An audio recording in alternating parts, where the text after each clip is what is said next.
నమస్కారం. నేను మీ రవికిరణ్ శర్మ, వేలూరి. మరి ఫిబ్రవరి నెల రాబోతోంది కదండి. మరి ఫిబ్రవరి నెలలో ఏ ఏ రాశుల వారికి ఏ రకమైనటువంటి అనుకూలతలు ఉన్నాయి, ఏ రకమైనటువంటి ప్రతికూలతలు ఉన్నాయి, గ్రహ బలం ఏ విధంగా ఉంది, గ్రహాలు అనుకూలంగా ఉన్నాయా ప్రతికూలంగా ఉన్నాయా అనే విషయాన్ని గురించి ఈరోజు మనం చెప్పుకోవడం జరుగుతుంది. మరి ఫిబ్రవరి నెలలో నవగ్రహ పరిపాలన ఏ రకంగా ఉంది, నవగ్రహాలు ఏ రాశుల్లో సంచారం చేస్తున్నాయి, ఏ రాశుల వారికి ఏ ఏ గ్రహ అనుకూలతలు ఉన్నాయి అనే విషయాన్ని గురించి చెప్పడం జరుగుతోంది. మరి గ్రహాలకు అధిపతి అయినటువంటి రవి మొట్టమొదటగా ఫిబ్రవరి 12వ తేదీ వరకు కుంభరాశిలో సంచారం చేయడం జరుగుతుంది. తదుపరి మీనరాశిలో సంచారం చేయడం జరుగుతుంది. అందువల్ల ఈ యొక్క కుంభరాశిలో మీనరాశిలో రవి సంచారం, కుంభరాశిలో సంచారం చేసినంత వరకు కూడా ఈ యొక్క కుంభరాశి వారికి ప్రతికూలతలు ఉంటాయి. అట్లాగే మీనరాశిలో సంచారం చేసిన తర్వాత మీనరాశి అధిపతి గురుడు కాబట్టి గురుడు ఉన్న రాశులు ఏవైతే ఉన్నాయో ఆ రాశులన్నిటికీ కూడా అనుకూలతలు వచ్చే అవకాశాలు ఖచ్చితంగా ఉంటాయి. అట్లాగే ఈ యొక్క నవగ్రహాల్లో తదుపరి గ్రహం చంద్రుడు ప్రతినిత్యము కూడా మారుతూ ఉంటాడు, నక్షత్రాన్ని బట్టి మారుతూ ఉంటాడు. కాబట్టి ఈ యొక్క 2.5 రోజులకు అంటే 2.5 నక్షత్రాలకి ఒకరోజు ఒక్కొక్క రాశి మారి ఇంకొక రాశిలోకి వస్తూ ఉంటాడు చంద్రుడు. అందువల్ల ఆ చంద్రుడు ఏ రోజున ఎలా ఉంటుందో అనే విషయాన్ని అప్పటికప్పుడే చెప్పుకోవాలి. కాబట్టి చంద్రానుకూలత సాధ్యమైనంత వరకు చంద్రుడు మనఃకారకుడు, చంద్రబలం అది ఉంటుంది. చంద్రుడు ఏ గ్రహంతో కలిస్తే ఆ ఫలితాన్ని ఇస్తూ ఉంటాడు. శుభగ్రహంతో కలిస్తే శుభ ఫలితాలు, పాపగ్రహంతో కలిస్తే పాప ఫలితాలు వచ్చే అవకాశాలు ఉంటాయి. అలాగే తరువాతి గ్రహం కుజుడు. ఈ యొక్క కుజుడు ఫిబ్రవరి 24వ తేదీ వరకు కూడా మిథున రాశిలో సంచారం చేస్తున్నారు. తదుపరి కర్కాటక రాశిలో సంచారం చేయడం జరుగుతుంది. మరి కుజుడు అనుకూలత బట్టే వ్యాపారము, అలాగే వ్యాపార అనుకూలత, రుణ బాధలు, రుణ సమస్యలు, ధన సమస్యలు, వివాహ సమస్యలు, సంతాన సమస్యలు ఇవన్నీ కూడా కుజుడు ప్రధానంగా ఉంటాడు. కాబట్టి ఈ కుజుడు ఈ యొక్క మిథునంలో సంచారం చేయడం జరుగుతుంది ఫిబ్రవరి నెలలో. మిథున రాశి అధిపతి బుధుడు కాబట్టి ఈ యొక్క కుజ అనుకూలత ఉన్న రాశులను బట్టి ఆ రాశి బలాన్ని బట్టి ఖచ్చితంగా మనకు తెలియటం జరుగుతుంది. తదుపరి గ్రహం బుధుడు.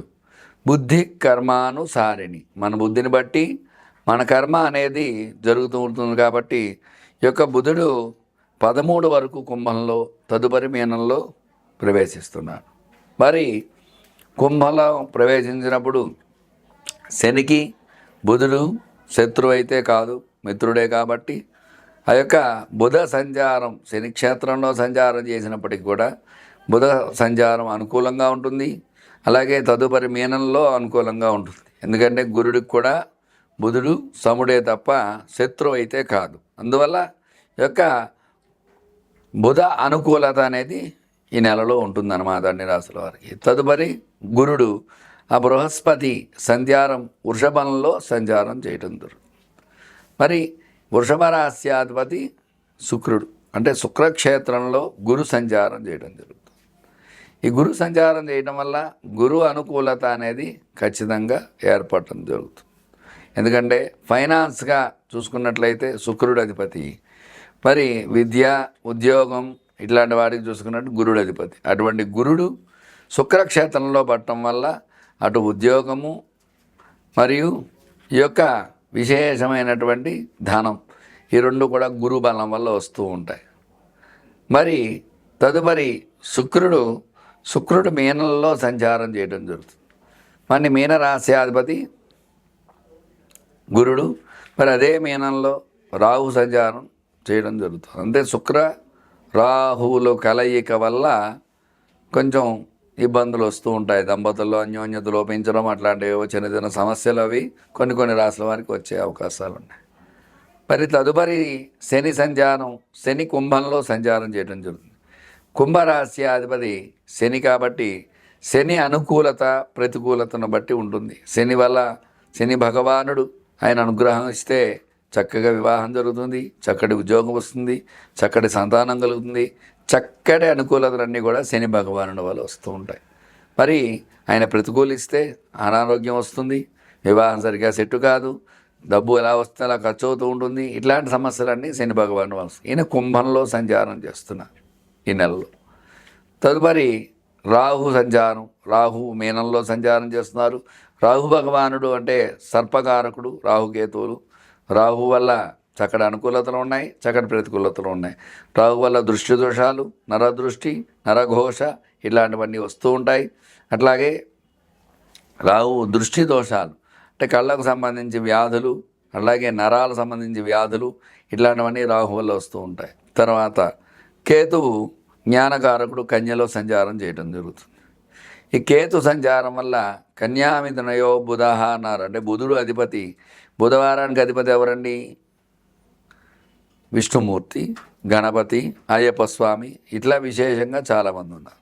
మరి అటువంటి బుధవారానికి అధిపతి అయిన బుధుడు అనుకూలంగా ఉన్నటువంటి కన్యలో, ఈ యొక్క కేతువు కన్యలో సంచారం చేయడం వల్ల కొంతమందికి అనుకూలతలు, కొంతమందికి ప్రతికూలతలు. ఇట్లా ఈ నవగ్రహ పాలన అనేది ఫిబ్రవరి నెలలో ఈ రకంగా ఉండబోతోంది. అందువల్ల వీరి యొక్క స్థితిగతులను బట్టి శత్రువు అయితే రాస్యాధిపతి అనుకూలత ప్రతికూలతలు, రాస్యాధిపతి మిత్రుడైతే అనుకూలతలు, ఇట్లా మనకి అనుకూలత ప్రతికూలత అనేది వస్తూ ఉంటుంది. కాబట్టి చక్కగా వాటిని బట్టి ఏ రాశి వారికి ఏ రకంగా ఉండబోతోంది అనే విషయాన్ని వివరంగా చెప్పడం జరుగుతోంది.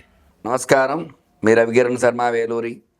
మకర రాశి వారికి ఫిబ్రవరి నెలలో ఏ రకంగా ఉండబోతోంది, ఎలాంటి అనుకూలతలు ఉన్నాయి, ఎలాంటి ప్రతికూలతలు ఉన్నాయనే విషయాన్ని చెప్పడం జరుగుతుంది. మకర రాశి అధిపతి శని. శని భాగ్యస్థానంలో ఉండడం వల్ల ఈ రాశి వారికి చక్కటి అనుకూలతలు ఉన్నాయి. ఏలినాడు శని బాధల నుంచి కొంచెం ఇబ్బంది తొలగిపోతుంది.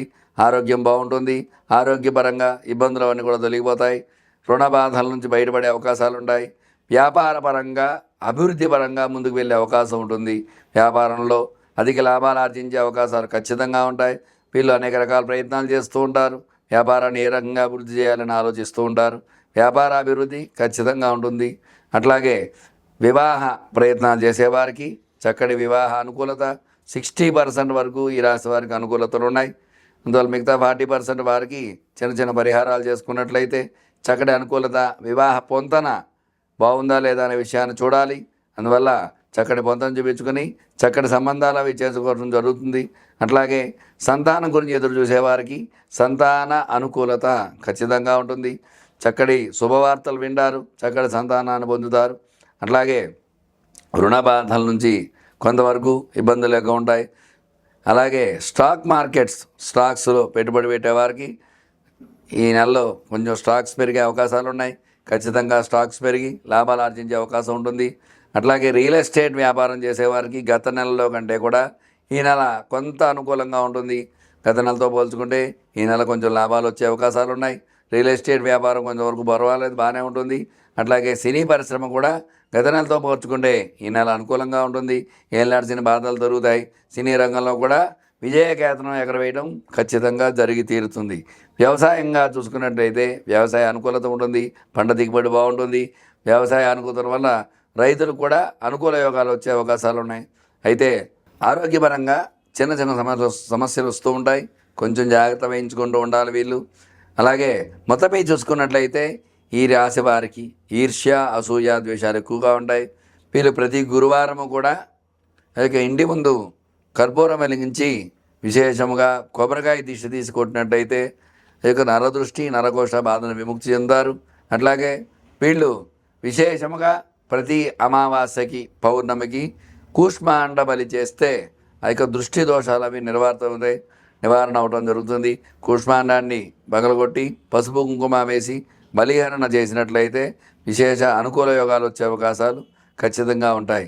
అలాగే వీళ్ళు విశేషముగా లక్ష్మీ నృసింహ కవచాన్ని పారాయణ చేయటం తద్వారా అనుకూలతలు వచ్చే అవకాశాలు వీళ్ళకి ఉంటాయి. చూశారు కదండి, ఈ యొక్క మకర రాశి వారికి ఫిబ్రవరి నెలలో ఎలాంటి అనుకూలతలు ఉన్నాయి, ఎలాంటి ప్రతికూలతలు ఉన్నాయి విషయాన్ని వివరంగా చెప్పడం జరుగుతోంది. మీకు ఎలాంటి ధర్మ సందేహాలున్నా స్క్రీన్పై నా నెంబర్ రోల్ అవుతూ ఉంటుంది.